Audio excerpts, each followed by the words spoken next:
question, brothers. Sit down, please. It's hot.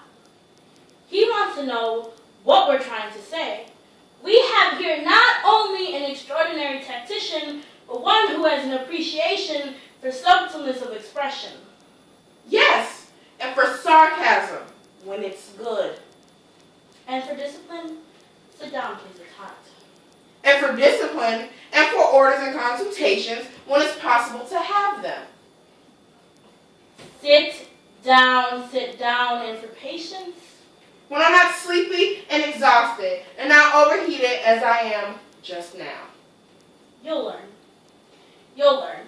And you'll surrender yourself to it even under such conditions, especially under such conditions. That's its value. That makes it patience. Yes, I guess I'm learning now. Right now.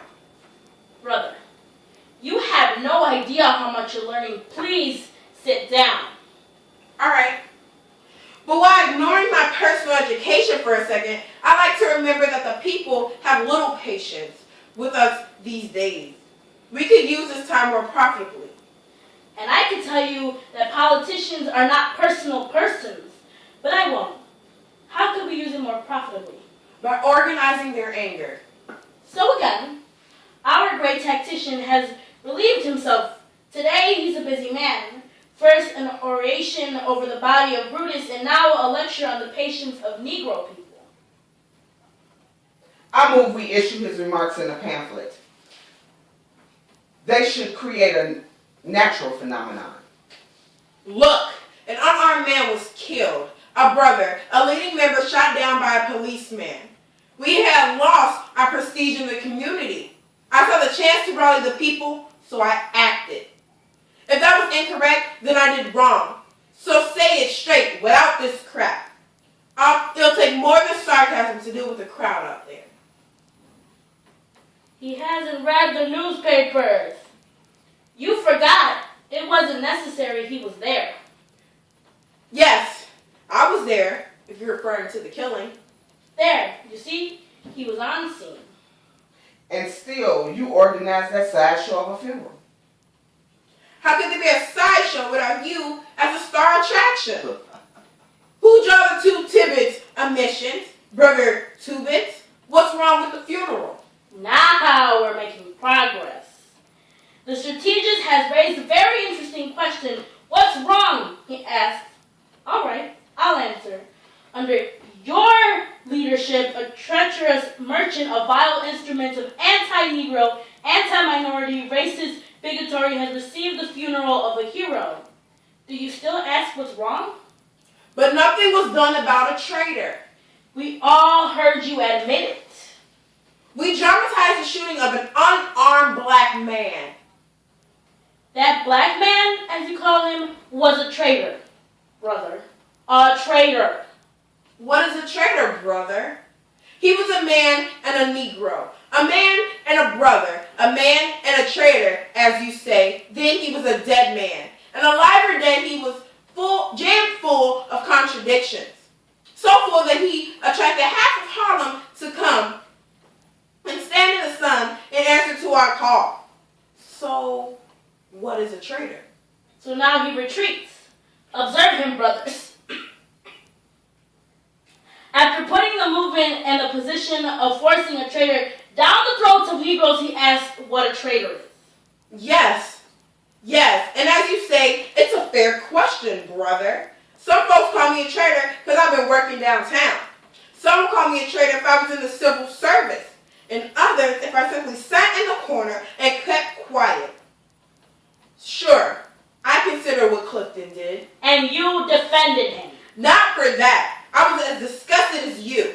But hell, isn't the shooting of an unarmed man more important politically than the fact that he sold obscene dolls? So you exercise your personal responsibility. That's all I had to go on. I wasn't called to strategy meeting, remember? Didn't you see what you were playing with? Have you no respect for your people? It was a dangerous mistake to give you the opportunity. The committee can take it away if it wishes, but meantime, why is everyone so upset? If ever one since the people look at the dolls as we do, our work will be a lot easier. The dolls are nothing. Nothing. Nothing that might explode in our faces. Your faces are safe, brother. Can't you see that they don't think in such abstract terms? If they did, perhaps the new program wouldn't have flopped. The Brotherhood isn't the Negro people. No organization is. All you see is Clifton's death is that it might harm the prestige of the Brotherhood. You see him only as a traitor, but Harlem doesn't react that way. Now he's lecturing us on the conditioned reflexes of the Negro people. And what is the source of your great contributions to the movement, brother? A career in burlesque? And of your profound knowledge of Negroes? Are you from an old plantation-owning family? Does your black mammy shuffle nightly through your dreams? I'll have you know that I'm married to a fine, intelligent Negro girl. Brother, I apologize. I misjudged you.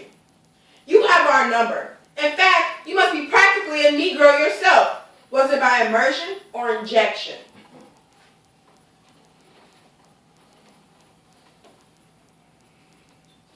Now you see here.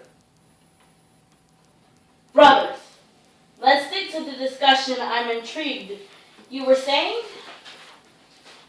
I was saying that up here, we know that the policeman didn't care about Clifton's ideas. He was shot because he was black and because he resisted.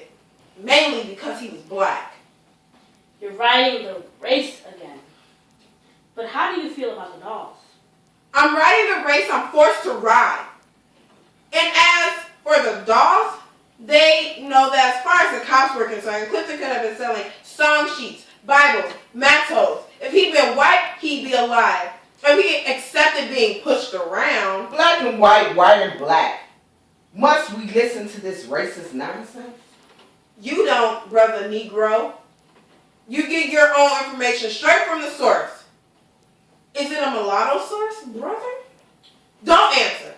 The only thing wrong is that your source is too narrow. You don't really think that the crowd turned out today because Clifton was a member of the Brotherhood. And why did they turn out? Because we gave them the opportunity to express their feelings, to affirm themselves. Do you know that you have become quite a theoretician? You astound me. I doubt that, brother. But there's nothing like isolating man to make him think. Yes, that's true.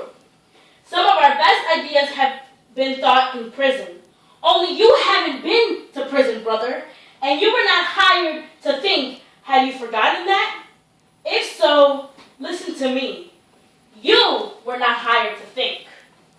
So now I know where I am and with whom. Don't twist my meaning.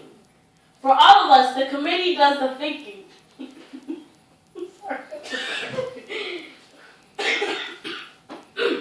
Don't twist my meaning. For all of us, the committee does the thinking. For all of us. And you were hired to talk. That's right. I was hired. Things have been so brotherly. Are you laughing? Okay. That's right. I was hired. Things have been so brotherly, I have forgotten my place. But what if I wish to express my idea? We furnish all ideas. We have some acute ones.